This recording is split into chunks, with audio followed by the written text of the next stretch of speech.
السلام علیکم ورحمۃ اللہ وبرکاتہ۔ امید ہے سبھی ناظرین و سامعین خیریت سے ہوں گے۔ آج ہم رسول اللہ صلی اللہ علیہ وسلم کی ایک حدیث بتانا چاہتے ہیں۔ اللہ کے رسول صلی اللہ علیہ وسلم فرماتے ہیں کہ دو حریث ہیں،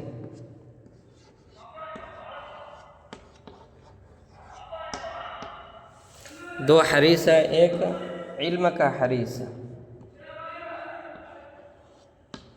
نمبر دو دولت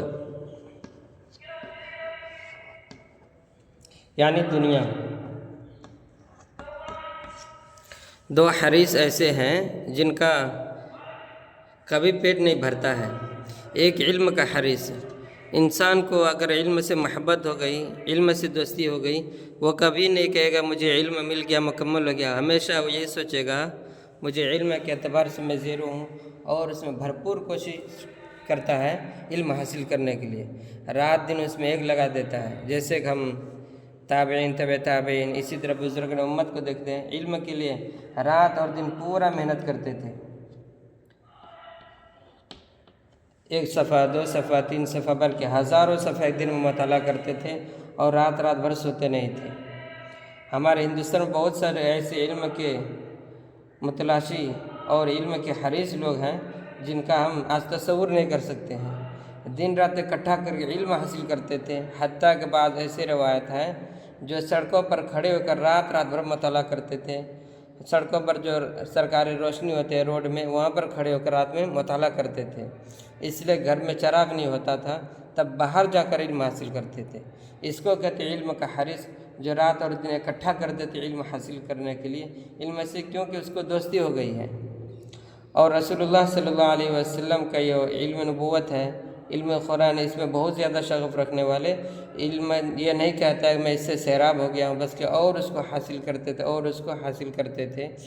جو ہے علم جو ہے ایک خزانہ ہوتا ہے، جس سے ہم جتنا بھی ہیرا موتی نکالے جائیں وہ بہت کم ہوتا ہے، اس لیے علم میں ہمیشہ لگا رہتا ہے۔ اس کو کہتے ہیں علم کا حریث۔ دوسرا آتا ہے مال و دولت، دنیا کا حریث۔ دنیا کے حریث میں بھی ایسے لوگ ہیں، اس کو کتنا بھی دنیا مل جائے اس کا کبھی پیٹ نہیں بھرے، بولے گا اور چاہیے، اور چاہیے، اور چاہیے۔ اس لیے جو علم کا دیوانہ ہو جائے اور دولت کا جو دیوانہ ہو جائے، اس کو کوئی طاقت روک نہیں سکتے کہ آپ اس کو علم مت حاصل کیجیے، مت تلاش کیجیے، مت لیجیے، اور دولت مت کمائیے۔ لیکن ان میں جو سب سے بہتر جو ہے وہ ہے علم کا حریث، جو ہے وہ آخرت کے لیے اگر اخلاص کے ساتھ کرتا ہے، اس سے لوگ استفادہ کر رہے ہیں تو بہت بڑا کام کر رہا ہے، نیکی کا کام کر رہا ہے۔ اس کے بخلاف دولت تو ایک دن ضائع ہو جائے گا۔ اور دولت کا حریث اکثر وہی لوگ ہوتے ہیں جو نماز سے، دین سے، روزے سے کچھ تعلق نہیں رکھتا ہے۔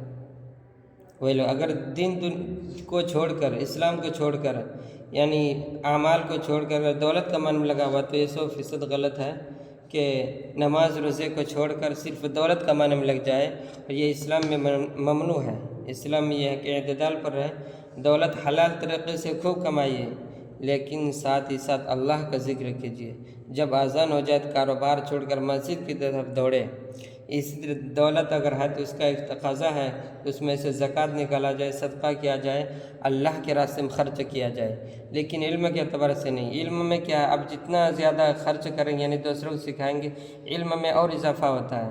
دولت کے بارے میں 100% لوگوں کا گمان یہ ہے کہ دولت اگر دوسرے کو دیں گے تو ہماری دولت میں کمی آ جائے گی، لیکن اللہ کا ایسا رول نہیں ہے، انسانوں کا ایسا عقل ہے کہ دولت دیں گے دوسرے تو ہمارے میں کمی ہو جائے گی۔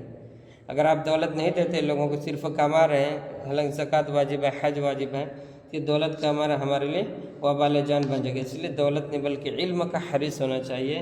دولت جو ہے برائے ضرورت رکھنا چاہیے۔ دین کے ساتھ اگر دولت کما رہے حلال طریقے سے، دوسروں پر خرچ کر رہے ہیں، خود کھا رہے ہیں، تو یہ اچھی بات ہے، دولت ہونی چاہیے۔